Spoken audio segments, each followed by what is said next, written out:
The Four Agreements book summary based on the Don Miguel Ruiz full book. Part 1. The Foundation. Don Miguel Ruiz opens by framing all of human experience as a kind of dream, a shared collective narrative created by society and passed down through generations. Before we were even born, rules, beliefs, and values already existed, and they were installed in us through a process Ruiz calls domestication. Think of how a pet is trained with rewards and punishments. Adults shape children in much the same way, through praise and blame. Over time, children internalize these judgments so deeply that they no longer need external enforcement. They become their own judge and their own victim. The result is an inner voice that constantly evaluates, criticizes, and sentences the self, measuring everything against a book of laws we never chose to write. Here is the troubling part. Ruiz suggests that roughly 95% of our beliefs may actually be lies. These internalized beliefs create what he calls emotional poison, things like anger, jealousy, shame, and fear. We pay for a single mistake thousands of times over, replaying it endlessly in our memory. Society's dream becomes a collective nightmare, one ruled by fear, injustice, and drama. But Ruiz is clear on this point. That condition is not our true nature. It is something we can escape. Part 2. The Four Agreements. Agreement 1. Be impeccable with your word. Ruiz considers this the most powerful and most difficult of the Four Agreements. The word, he says, is humanity's greatest creative tool. It can build beautiful realities, or it can destroy them. He describes the human mind as fertile soil. Whatever seeds are planted, there will grow, and words are seeds. To understand what impeccability means, it helps to know the Latin root. The word peccatus means sin, and a sin in this context is anything you do against yourself. To be impeccable with your word is to use it in the direction of truth and love, without using it as a weapon against yourself or others. Ruiz describes gossip as a kind of computer virus. It carries emotional poison from one person to another, corrupting the way we see the world. Opinions carelessly offered can cast spells. He tells the story of a mother who once told her daughter she had an ugly voice. That single comment silenced the girl for a lifetime. This is the power of a word used carelessly.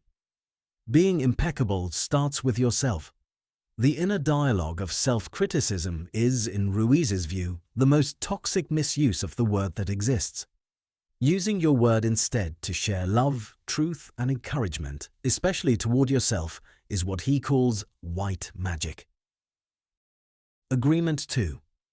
Don't take anything personally. Every person lives inside their own dream, their own belief system, their own emotional landscape. When someone insults you, praises you, or ignores you, they are expressing the contents of their own mind. They are not delivering an objective truth about who you are. Ruiz calls taking things personally a form of selfishness because it rests on the assumption that everything revolves around you, and that assumption makes you easy prey for other people's emotional poison. If someone calls you stupid, what they reveal is their own fear and their own agreements, not your worth. This applies even to compliments.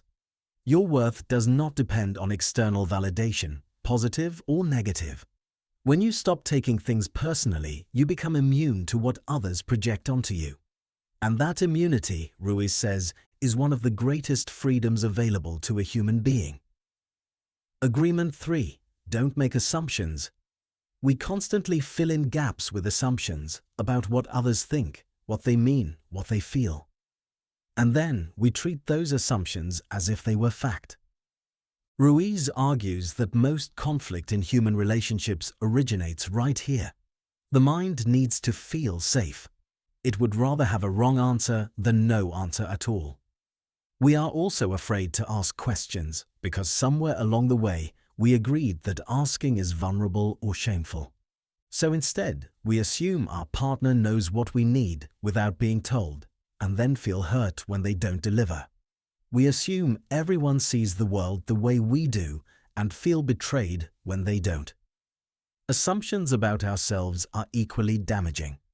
Telling yourself, "I can do this," without honest self-assessment, or "I'm not smart enough," without questioning that belief, both lead to inner conflict and self-sabotage.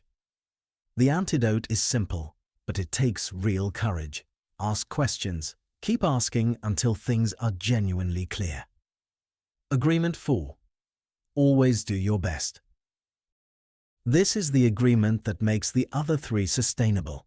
It is the engine that keeps everything running.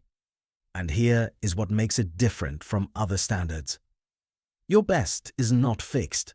It shifts with your energy, your health, your emotional state, and your circumstances. The point is simply to give fully whatever is available to you in this moment. Most people act only when they expect a payoff. They work for Friday, not for the work itself. When you do your best for the joy of doing it, the inner judge loses its grip. You cannot be found guilty when you have genuinely done your best. There is nothing left to punish yourself for. Over time, something important happens. Your best improves.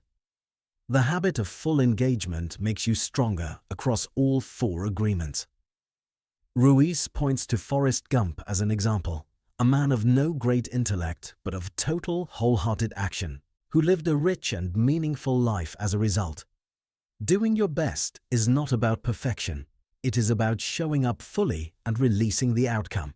Part 3. The Path to Freedom. Breaking Old Agreements. Ruiz describes 3 paths to freedom from the domesticated mind. The first is what he calls the art of transformation. This means becoming aware of old fear-based agreements one by one and replacing them with new love-based ones. The second path is starving the parasite.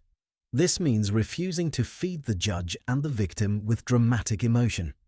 Without that fuel, the inner critic weakens and eventually dies. The third path is the most intense. Ruiz calls it the initiation of the dead. It involves symbolically dying to who you were taught to be, so that the real self can be resurrected, free now, but carrying wisdom rather than innocence. The warrior's discipline. Ruiz draws on shamanic tradition to describe what he calls the inner warrior. This is not someone who wins every battle. It is someone who refuses to be a helpless victim of their own emotional weather. The warrior has awareness, exercises self-control without repression, and uses personal power wisely rather than bleeding it into drama and reaction. The key distinction Ruiz draws is this. The victim represses emotions out of fear. The warrior refrains, holding emotions and expressing them at the right moment, with intention rather than reaction. The New Dream, Heaven on Earth.